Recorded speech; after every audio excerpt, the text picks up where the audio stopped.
बिस्मिल्लाहिर्रहमानिर्रहीम, अस्सलाम वालेकुम। मैं हूं फियाज अहमद और आप देख रहे हैं फूड बाय फियाज। आज मैं मज़े की रेसिपी बनाने जा रहा हूं जिसका नाम है कचनार गोश्त। तो चलिए शुरू करते हैं आज की हमारी रेसिपी। कचनार गोश्त के लिए यहाँ पे मैंने लिया है कचनार। इसके लिए मैंने लिया है चिकन, टमाटर, प्याज और इसके लिए मैंने लिया है जी 1 कप दही। यहाँ पे पानी मैंने उबलने के लिए चढ़ा दिया था चूल्हे पे। सबसे पहले हमारी जो कचनार है उसको हम थोड़ा सा गर्म पानी में डाल के 2 मिनट इसको कर लेंगे बॉयल। इससे ये होगा कि हमारी जो कचनार है वो अच्छे से गल जाएगी और जल्दी बन जाएगी।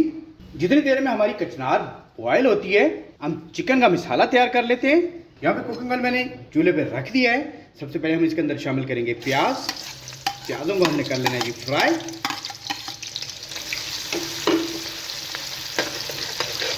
प्याज हमारे अच्छे से गोल्डन हो चुके हैं।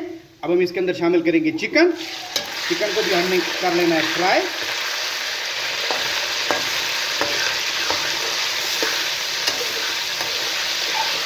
चिकन डालने के बाद मैंने तकरीबन 2 मिनट चिकन को कर लिया है फ्राई। अब यहाँ पे मैंने लिया है अदरक लहसुन का पेस्ट, वो इसके अंदर शामिल कर देंगे। इसको भी हम 2 मिनट इसके अंदर कर लेंगे फ्राई। इस स्टेज पे अगर आप अदरक लहसुन का पेस्ट डालेंगे तो आपकी जो हांडी है उसका टेस्ट कमाल निकलेगा। अदरक लहसुन का पेस्ट डालने के बाद मैंने इसे 2 मिनट फ्राई कर लिया है। अब यहाँ पे इसके अंदर हम शामिल करेंगे टमाटर और टमाटरों को भी हमने अच्छे से फ्राई कर लेना है। हमारे चिकन के अंदर टमाटर हमारे अच्छे से मेल्ट हो चुके हैं जी इसके अंदर हमारे चिकन के अंदर। अब यहाँ पे स्टेज पे हम इसके अंदर शामिल करेंगे नमक। 1 टीस्पून नमक डाल रहा हूँ। आप हाथ पे जायका कम या ज़्यादा कर सकते हैं। 1 टीस्पून मैंने ली है लाल मिर्च। हाफ टी स्पून मैं ले रहा हूँ हल्दी पाउडर। हाफ टी डाल रहा हूँ इसके अंदर सफ़ेद ज़ीरा पाउडर और हाफ टी स्पून मैंने लिया है खुश्क धनिया पाउडर, वो इसके अंदर शामिल कर देंगे और इसको 1 से 2 सेकंड कर लेंगे मिक्स करने के बाद इसके अंदर हम थोड़ा सा पानी शामिल करेंगे ताकि हमारा जो मसाला है वो जले नहीं और वो ग्रेवी की शक्ल अख्तियार कर जाए। मसाला हमारा तैयार हो चुका है जी अच्छे से। अब यहाँ पे मैंने जो कचनार उबाल के रखी थी गर्म पानी के अंदर, इसको मैंने 2 मिनट डाल के निकाल लिया है। इससे ये सॉफ्ट हो जाती है और इसका टेस्ट अच्छा हो जाता है। अब हम इसके अंदर डाल देंगे हमारे चिकन के अंदर। चिकन के अंदर डालने के बाद इसकी भी हमने करनी है भुनाई। कचनार डालने के बाद मैंने इसकी 2 से 3 मिनट कर ली है भुनाई। अब यहाँ पे मैंने आधा गिलास पानी लिया है, वो इसके अंदर हम शामिल कर देंगे। ज़्यादा नहीं डालना, इस स्टेज पे हमने सिर्फ आधा गिलास पानी डालना है। पानी डालने के बाद इसको हमने अच्छे से हिला लेना है। हिलाने के बाद हमने नीचे फ्लेम मीडियम कर देना है। मीडियम फ्लेम पे हमने इसे 10 मिनट के लिए दम दे देना है। 10 मिनट हमारे मुकम्मल हो चुके हैं जी। अब यहाँ पे देख लेते हैं कि हमारी कचनार की क्या पोजीशन है।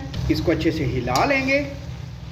हिलाने के बाद कोई सा भी कचनार का दाना उठा के उसको चेक कर लेंगे कि ये सॉफ्ट हो चुका है या नहीं। ये बिल्कुल सॉफ्ट हो चुका है, ये देखें बिल्कुल सॉफ्ट हो चुका है। अब यहाँ पे इस स्टेज पे नीचे हमने फ्लेम कर देना है जी हाई और इसके अंदर हम शामिल करेंगे दही। दही डालने के बाद मैंने इसे तकरीबन 3 मिनट इसकी अच्छे से भुनाई कर ली है नीचे फ्लेम तेज करके। ये देखें इसका ऑयल बाहर आ चुका है, इसका मतलब हमारी भुनाई हो चुकी है कंप्लीट। आज की हमारी रेसिपी कचनार गोश्त की हो चुकी है तैयार। मैं आपको डिश आउट करके दिखाता हूँ। अल्हम्दुलिल्लाह जी, आज की हमारी रेसिपी कचनार गोश्त की हो चुकी है तैयार। बहुत कमाल बनी है, जायकेदार बनी है। अब इसको घर पे ज़रूर ट्राई कीजिएगा। इसको बनाना बहुत ही आसान है।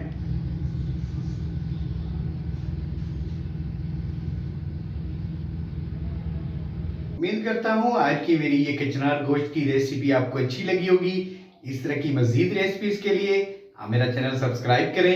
अपनी ढेर सारी मोहब्बतों में दुआओं में अपने भाई को याद रखिएगा। अल्लाह हाफिज़।